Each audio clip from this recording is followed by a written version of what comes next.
right. Step 2. Steal your best friend's boyfriend.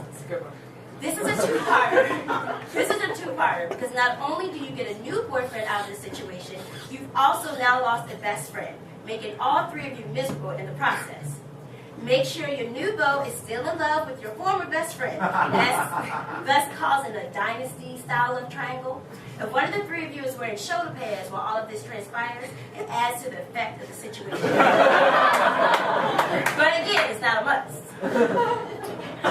Move in with your ex-friend's ex-boyfriend. You know, get your bank accounts, plan trips for the future, increase dramatic effect, but again, are not necessary.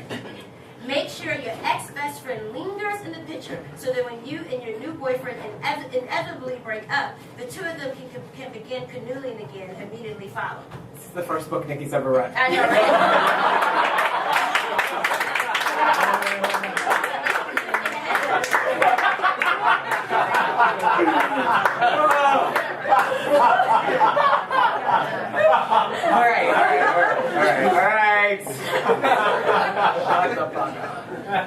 All right, so back to the book.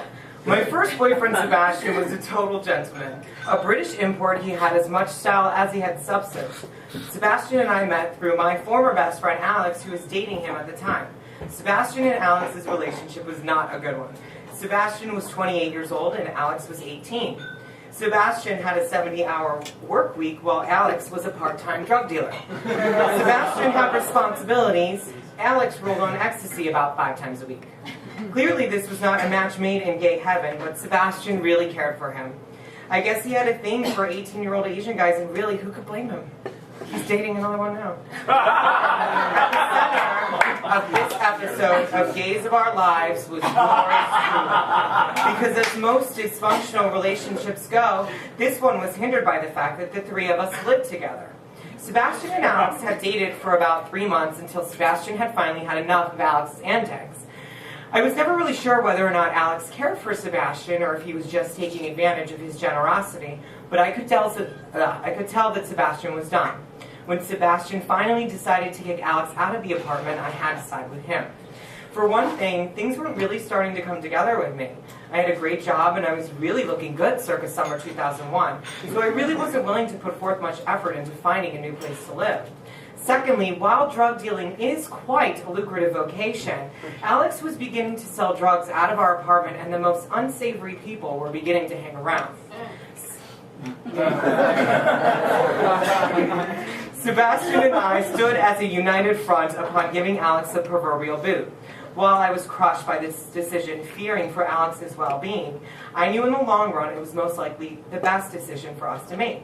Shortly after Alex left our apartment, Sebastian and I became very close. I had consoled him through his breakup, and we had spent so much time together that suddenly I realized I loved Sebastian. It was like at the end of Clueless when Alicia her stepbrother, except a lot less creepy. At the suggestion of my dear friend Jason, who may or may not have been hammered at the time, Sebastian and I began dating. However, there were a few ground rules that were to be followed, but on my part only. According to Sebastian, I was never to speak to Alex again, which was a very harsh request considering he was my best friend. After the terrorist attacks of September 11th, my new best pal Tom and I decided to support the economy of New York by going out and drinking as much as humanly possible.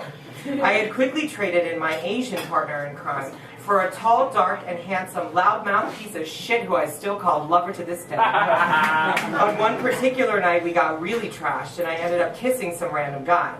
It was then that I realized I really loved Sebastian.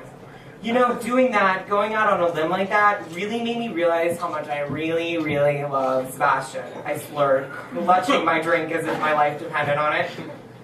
Yeah, kissing a stranger will do that, Tom replied. Tom and I drunkenly swaggered back to the apartment around 3 o'clock in the morning, and I decided that then was the perfect time to tell Sebastian that I loved him. I woke him up from a sound sleep.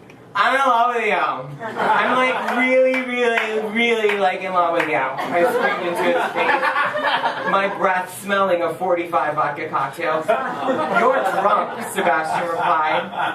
Not the response I was really going for. But I'm telling you that I love you. There was a very long, very uncomfortable pause. I said I love you, I shouted. And finally, after what felt like an hour, Sebastian replied, that's nice. Thank you. Oh, Mark, that sucks. What the hell were you thinking? Oh, IDK girl, I was ham. Drunkenly professing your love is a little far from romantic. Oh, well, if you're so smart, what would you have done? You know what you should have said. The moment I wake up. Before I put on my makeup, I say a little prayer for you while combing my hair now and wondering what dress to wear now. I say a little prayer for you. Mark, you sound good and all.